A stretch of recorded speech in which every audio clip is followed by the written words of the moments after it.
안녕하세요. 사연을 부탁해입니다. 오늘의 사연을 소개하겠습니다. 저는 30대 후반 남성입니다. 저는 우리 장모님 이야기를 하려고 이렇게 사연을 보냅니다. 어느 날 퇴근을 하려고 준비를 하는데 아내에게 전화가 걸려왔어요. 여보, 우리 지금 친정에 와 있어. 엄마가 닭볶음탕 해준대. 자기도 회사 끝나고 여기로 바로 와. 라고 말을 합니다.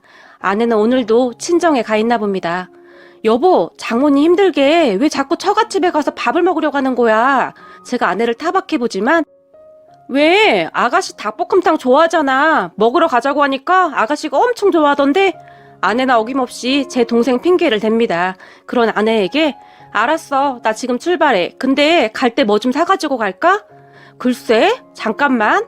엄마, 뭐 먹고 싶은 거 있어? 박서방이 물어보는데.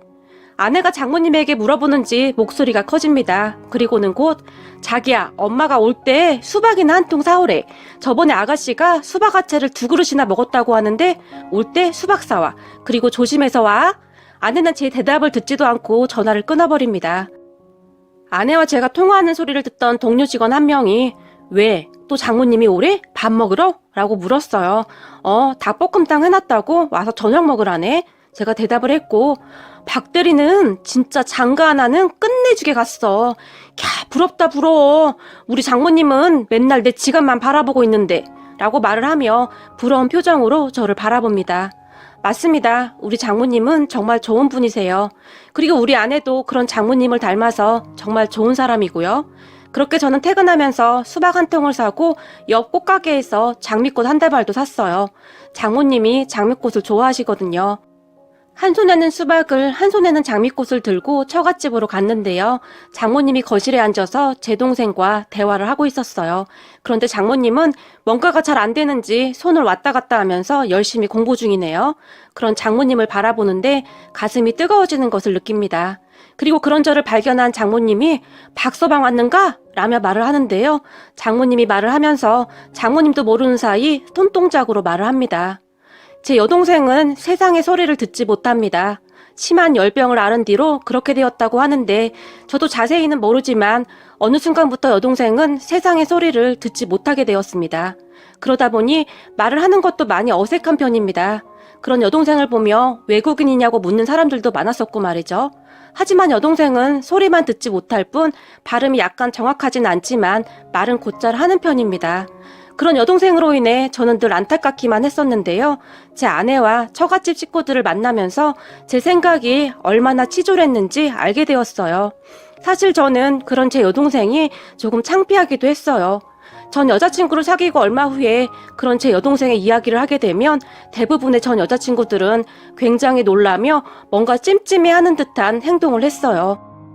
그러다 전 여자친구들 집에 인사를 하러 가서 그러한 이야기를 하면 전 여자친구 가족들의 표정이 심상치 않게 바뀌었는데요. 그렇게 얼마 뒤에 전 여자친구들은 부모님이 반대한다는 이유로 저에게 헤어지자고 통보하곤 했거든요. 우리 사회에서는 제 동생과 같은 그러한 것이 참 크게 작용을 하다 보니 결혼을 하는 것조차 쉽지가 않았는데요. 그렇게 저는 점점 마음의 상처가 깊어졌고 어느 순간부터는 결혼을 하지 말고 그냥 혼자 살아야겠구나 라는 생각까지 하게 되었는데요. 그러던 어느 날 기적과도 같이 지금의 아내를 만나게 되었어요. 직장 상사가 소개를 해줬는데요. 처음에는 제가 정중히 거절을 했어요. 저는 그때쯤 세상을 향한 제 마음을 완전히 닫아버렸거든요. 마치 제 여동생이 세상의 소리를 듣지 못하는 것과 마찬가지로 저도 그냥 세상의 그 어떤 소리도 듣고 싶지가 않았어요. 하지만 제 아내를 소개해준 사람 말로는 정말로 괜찮은 사람이야. 내가 진짜 아까워서 소개시켜주는 거야. 가서 밥이나 같이 먹는다고 생각하고 만나봐. 박대리 진짜 괜찮은 사람인데 아까워서 그래. 라고 말을 했어요. 그렇게 만나게 된 아내는 성격이 굉장히 밝았고 순수한 사람이었어요. 저는 그런 아내에게 한눈에 반하게 되었어요. 웃는 모습이 이렇게도 아름다울 수가 있구나라는 생각을 하게 해준 사람이었으니까요. 아내는 항상 잘 웃었고 항상 주변 사람들에게 웃음을 주는 사람이었어요. 저는 그런 아내에게 마음을 빼앗겼고 아내도 제가 싫지는 않았던지 자주 만나다 보니 어느 순간부터 진지하게 만나게 되었어요. 하지만 제가 아내를 좋아하는 마음이 커지면 커질수록 걱정도 많아질 수밖에 없었는데요. 그동안 수도 없이 많은 일을 겪다 보니 또다시 상처받지 않을까 두려워지더라고요. 그런 제 얼굴의 그늘을 아내가 보았던 것인지 어느 날 아내가 저에게 물어왔어요. 현석 씨, 요즘 무슨 일 있어? 계속 표정이 안 좋은 것 같아. 그게 말이야. 자기한테 할 말이 있는데 차마 입이 떨어지지가 않는다. 근데 언젠가는 말을 해야 하는 일이니까 말 나온 김에 자기한테 말할게. 제가 아내의 눈을 바라봤는데 심장이 어찌나 두근거리던지 잠시 잠깐 멈추고 아내의 눈만 바라보고 있었어요. 만약 내 이야기를 듣고 아내가 싫은 표정을 하면 나는 어떤 표정을 지어야 하는 거지? 이런저런 생각들로 제 머릿속이 아주 복잡했거든요.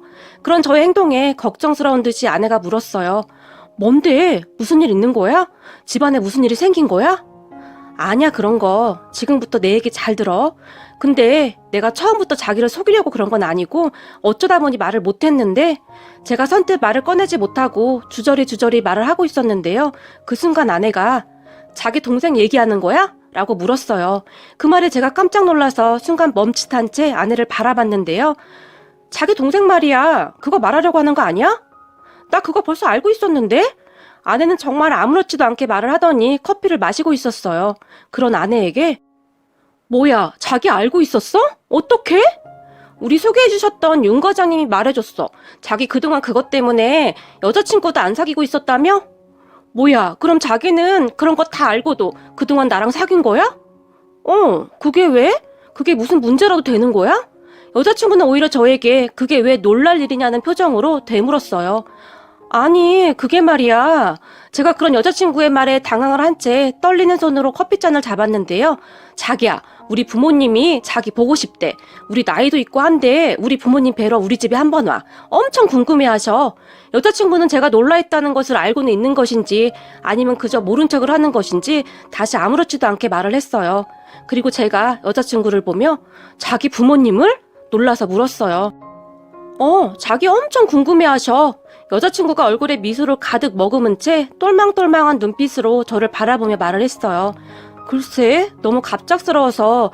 그리고 이게 부모님 입장에서는 제가 여자친구에게 다시 뭔가 말을 하려고 했지만 그리고 우리 부모님도 자기 여동생 얘기 다 알고 있어 라며 진짜 아무렇지도 않게 말을 하더니 우리 언제 갈래? 이번 주 주말에 갈까? 우리 엄마가 맛있는 거 만들어주신다고 했어. 이번 주 주말에 가자. 응? 가자. 라며 졸라댔어요. 그 순간 제 눈가가 촉촉히 젖어왔는데요. 누군가에게는 그렇게 큰 단점이 또 다른 누군가에게는 아무 일이 아닐 수도 있구나 하는 생각이 문득 들었어요. 그리고 저는 마치 번갯불에 콩 구워 먹듯이 그렇게 여자친구 부모님에게 인사를 갔어요. 그 주 주말에 여자친구 집에 들어섰는데 여자친구 부모님이 저를 반갑게 맞아주셨어요. 왔어요? 반가워요. 어서 와요. 라고 말이죠. 거기다 음식을 차려놓았는데 진수성찬을 차려놓았더라고요. 여자친구 부모님은 굉장히 친절했고 예의가 바르셨어요. 여자친구에게는 여동생이 한 명 있었는데 여동생도 참 밝고 상냥했어요. 그리고 저는 오랜만에 받아보는 환대에 몸둘 바를 모른 채 그저 기쁜 마음으로 음식도 맛있게 먹고 대화도 하면서 시간 가는 줄 모르고 있었어요. 하지만 그렇게 대화를 하는 내내 저는 제 여동생의 이야기가 언제 나올까 조마조마한 마음으로 할 말을 미리 준비하고 있었지만 여자친구의 부모님은 끝까지 여동생에 대해 묻지도 않았고 이야기를 하지도 않았어요. 결국 그런 여자친구 가족들에게 저기 제 여동생 이야기를 들으셨다고 들었습니다. 제가 먼저 말을 꺼냈는데요. 저는 그 부분을 확실하게 말하고 싶었거든요. 들었네? 자네에게 여동생이 있다는 얘기? 우리 지연이가 사진 봤는데 얼굴이 엄청 예쁘다며? 나중에 우리에게도 소개시켜 주게나? 아주 궁금하구먼. 여자친구 아버지가 웃으며 말을 했고 나보다 나이가 1살 많던데 그럼 내가 언니라고 불러야 하는 거야? 여자친구 동생이 물었어요. 그 말에 여자친구 아버지가 아니지, 사돈이라고 불러야지. 사돈? 꼭 그렇게 불러야 해? 그건 나중에 우리가 만나서 둘이 합의하면 되는 거지. 라며 여자친구 동생이 활짝 웃었어요. 그 말에 제가 약간 당황을 할 수밖에 없었는데요. 제 근심을 알긴 하는 것인지 모두들 아무런 관심도 없어 보였어요. 그렇게 여자친구 부모님은 제가 마음에 드신다고 했고 얼마 뒤에 시간을 내서 여자친구가 우리 집에 인사를 왔어요. 우리 집은 지방의 작은 시골 마을이었는데 여자친구는 내려가는 내내 공기 좋다 라며 그저 신나 보였어요. 그렇게 우리 집에 인사를 갔는데 우리 부모님들은 제 여자친구를 보며 그저 좋아서 입이 다물어지지가 않으셨어요. 여자친구 성격이 워낙 밝아서 우리 부모님이 정말 좋아하셨어요. 부모님이 차려주신 밥을 맛있게 먹고 올라갈 준비를 하는데 우리 엄마가 여자친구에게 이것저것 많이 싸주셨어요. 엄마, 그런 거 누가 먹는다고 그래? 제가 핀잔을 줬지만 어머, 이거 거무콩이네요? 이게 몸에 얼마나 좋은데요? 우리 엄마 밥할 때 꼭 거무콩 넣어서 하세요. 엄마가 정말 좋아하겠어요. 감사해요, 어머님. 이라고 좋아하며 우리 엄마의 손을 꼭 잡아주었어요. 그런데 그 모습에 우리 엄마가 갑자기 울컥하시더니 뒤를 돌아서 눈물을 닦으셨어요. 그리고 그 모습을 보던 여자친구가 어머님, 오늘 잘 챙겨주셔서 너무 감사했어요. 앞으로 저도 정말 잘할게요. 라며 엄마를 꼭 안아주었어요. 여자친구는 사랑을 많이 받고 자란 티가 참 많이 나는 사람입니다. 받은 사랑을 그대로 돌려줄 줄도 아는 그런 사람 말이죠.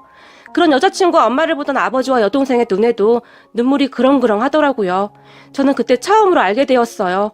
이래서 남자나 여자나 집안에 사람이 잘 들어와야 한다는 말이 있는 거구나 하고 말이죠. 그렇게 우리는 얼마 후에 상견례를 하게 되었어요. 두 집안이 서로 거리가 많이 떨어져 있어서 상견례 장소를 상의하던 중 여자친구가 우리 부모님이 자기 부모님 사시는 동네에서 하자고 하시던데 바람도 쐴 겸 가보고 싶으시대. 우리 고향집? 거기 좀 멀지 않나? 그냥 서울에서 해. 아니야, 그냥 자기 고향에서 하자. 여행도 할 겸 해서 말이야. 라고 말을 해줬는데요. 그 말에 다시 제가 목이 메어왔어요. 여자친구는 이미 다 생각을 하고 있었던 것입니다.